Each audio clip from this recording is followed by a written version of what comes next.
Apps are a really efficient way to have subscribers, to go through the act of downloading an app. In some case, even paying for the app means you want to receive content from that publisher on an ongoing basis.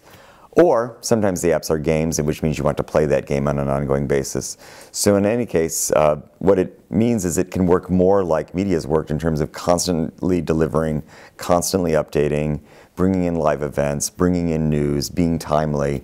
And I think it's going to be a real convergence with television, where in fact people will subscribe to apps in the future the way they subscribe to cable channels today.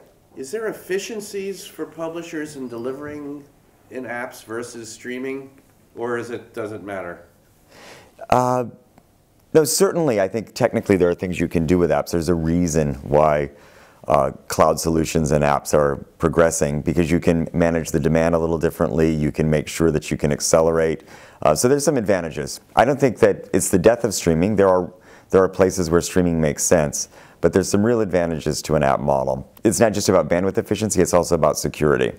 It's important that you can authenticate that someone has actually paid for this content and that they're watching the content fairly, and I think apps give us some real opportunities on the security side as well.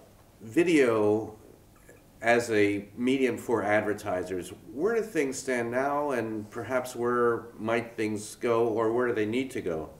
Well, I think the producers of long-form video content are really showing a lot of investment in innovation. We see that in many of the sessions here, innovation around the players, innovation around DVR capability, innovation around connecting video to social networks. The experience is much, much richer over IP, and so they're reinventing. I think what I haven't seen yet is the reinvention of advertising.